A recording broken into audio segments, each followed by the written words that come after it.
तो हेलो दोस्तों, आज हम बात करेंगे वान डेर वाल त्रिज्या के बारे में। अब तक हमने सहसंयोजी त्रिज्या और आयनिक त्रिज्या के बारे में अध्ययन किया और इस प्रकार हमारी जो अगली जो त्रिज्या है वो है वान डेर वाल त्रिज्या।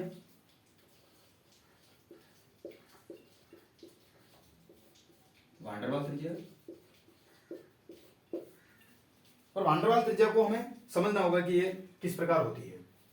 तो देखते हैं हम कि जैसे कि कोई अणु है जो ठोस अवस्था में है, ये दो अणु है जो कि ठोस अवस्था में है, तो अणु में परमाणु उपस्थित होंगे। तो इस प्रकार ये दो कोई प्रत्येक अणु में ये दो परमाणु उपस्थित है। माना कि क्लोरीन का मान लेते हैं हम कि क्लोरीन का परमाणु उपस्थित है, तो सबसे पास वाले जो अणु होंगे, ये जो सबसे पास वाले दोनों अणु है, तो दोनों सबसे पास वाले अणु के सबसे पास वाले जो परमाणु है, इन परमाणुओं के नाभिकों के बीच की दूरी जो है, इस दूरी का जो आधा मान है, सबसे पास वाले अणु के सबसे निकटतम जो परमाणु है दोनों, इन परमाणुओं के नाभिकों के बीच की दूरी का जो अर्धमान है, उस मान को हम वान डेर वाल त्रिज्या का नाम देते हैं और इसे हम वान डेर वाल त्रिज्या कहते हैं। तो इस प्रकार हमें पता चलता है वान डेर वाल त्रिज्या के बारे में। तो अब हम इसकी डेफिनेशन लिखेंगे जो कि इस प्रकार होगी कि जब ठोस अवस्था में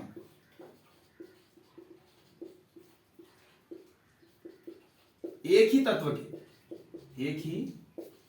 तत्व के दो परमाणु आपस में जुड़कर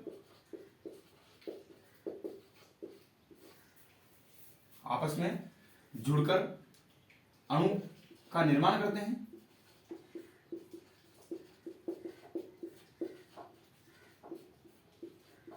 तो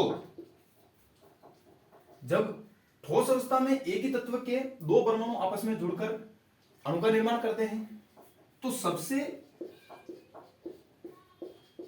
पास वाले अणु के निकटतम अणुओं के नाभिकों के बीच की दूरी का अर्धमान वान डेर वाल त्रिज्या कहलाता है। वान डेर वाल त्रिज्या कहलाता है। अब हम इसको समझ लेते हैं कि इस प्रकार दो अणु हैं और इनके बीच में परमाणु उपस्थित है और ये दूसरा अणु है, और अब इनके बीच में जो बंध बनेगा, अब इनके बीच की जो दूरी का अर्धमान है उसको तो हमने वान डेर वाल त्रिज्या नाम दे दिया, लेकिन इनके बीच जो बंध बनेगा उसको हम कहेंगे वान डेर वाल बंध। वान डेर वाल बंध कहेंगे। और अब हम यदि देखते हैं कि यदि वान डेर वाल त्रिज्या जो है वो सहसंयोजी त्रिज्या से ज्यादा अधिक होती है, तो वो क्यों होती है वो हम समझते हैं कि वान डेर वाल त्रिज्या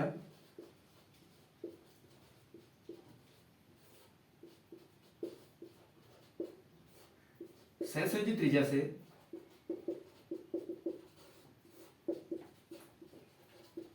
अधिक होती है।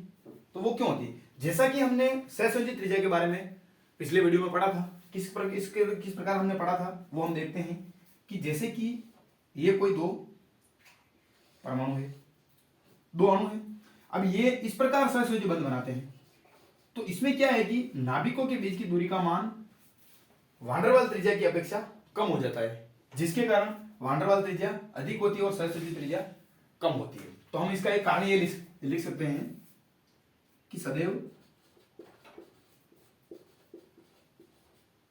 वान डेर वाल त्रिज्या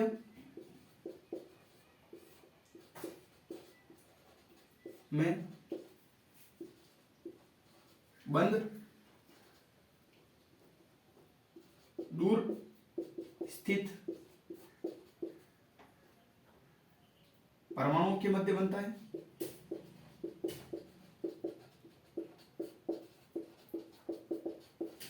जबकि सहसंयोजी त्रिज्या में परमाणु आपस में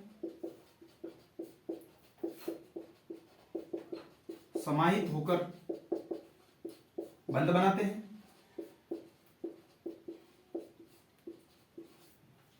जिससे सहसंयोजी त्रिज्या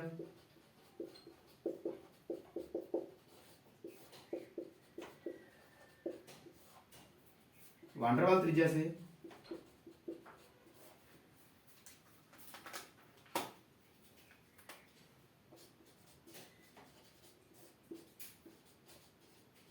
छोटी होती है। अब हमारे पास जो अगला बिंदु आता है वो ये आता है कि जो अक्रिय गैसें हैं यानी कि उत्कृष्ट गैसें हैं, इनमें सदैव वान डेर वाल बंध होगा और सहसंयोजी बंध इनमें नहीं होगा, क्योंकि सहसंयोजी बंध जहां होता है वहां रासायनिक बल संचारित होता है। तो हम लिखेंगे कि उत्कृष्ट गैसों या अक्रिय गैसों के प्रकरण में सदैव वान डेर वाल बंध होता है,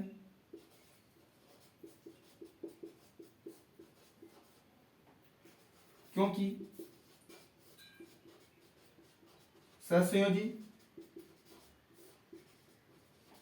बंध में सदैव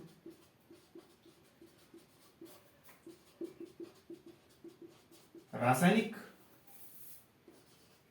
बल संचारित होता है,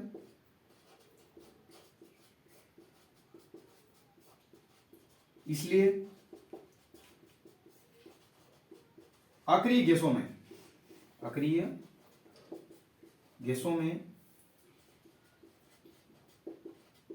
सहसंयोजी बंध नहीं होता है, सहसंयोजी बंध नहीं होता है। अब यदि हम आवर्त सारणी में इनका क्रम देखें तो वो किस प्रकार होगा, तो इसके लिए हमें समझा है कि जो वान डेर वाल त्रिज्या जो है वो आवर्त सारणी में उपस्थित सभी तत्वों से सर्वाधिक होती है। तो हम लिखेंगे आवर्त सारणी में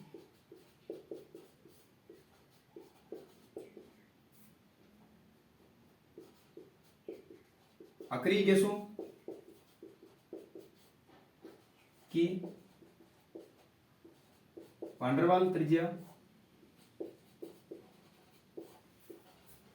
अन्य तत्वों से सर्वाधिक होती है।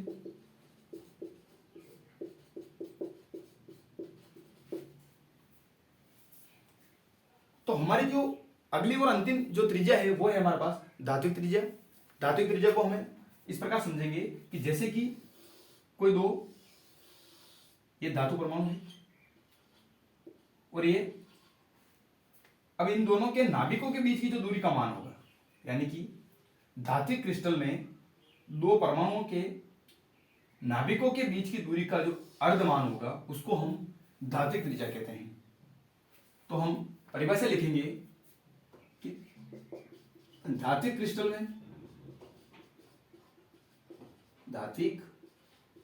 में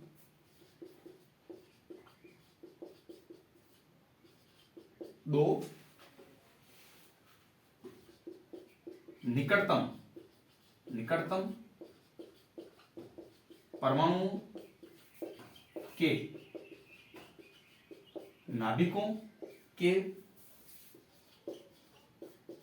बीच की दूरी का अर्धमान, आधा मान या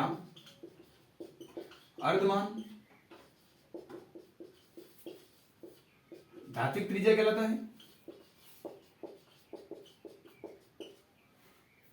अब इन दोनों नाभिकों के जो बीच की जो दूरी का जो अर्धमान है वो धात्विक त्रिज्या कहलाता है।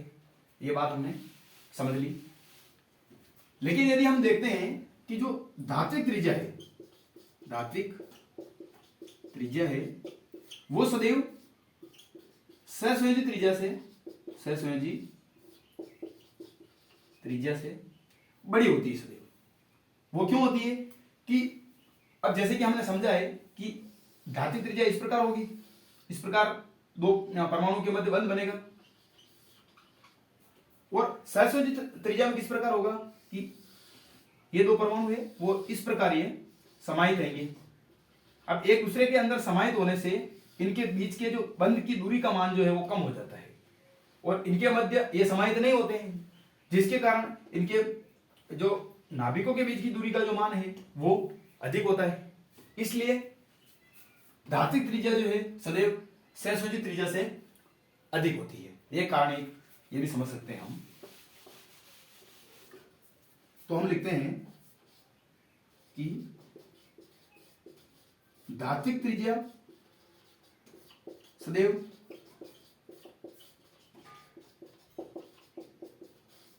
सहसंयोजी त्रिज्या से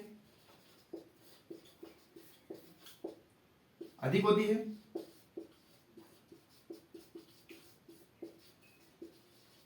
क्योंकि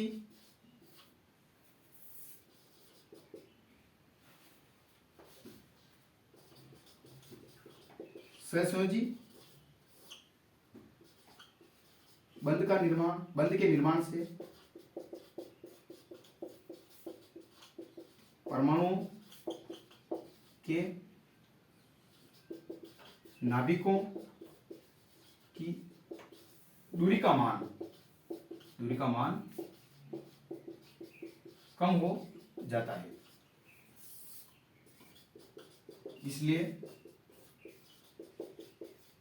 धात्विक त्रिज्या अधिक होती है। तो इस प्रकार हमने त्रिज्या के परमाणु त्रिज्या के बारे में बात की। हमने टोटल 4 त्रिज्या के बारे में विस्तारित रूप से पढ़ने का प्रयास किया, जिसमें आयनिक त्रिज्या, धात्विक त्रिज्या, वान डेर वाल त्रिज्या और सहसंयोजी त्रिज्या के बारे में हमने विस्तारित रूप से पढ़ा। और इसी तरह के वीडियो देखने के लिए हमारे चैनल को लाइक, सब्सक्राइब और शेयर जरूर करें। धन्यवाद।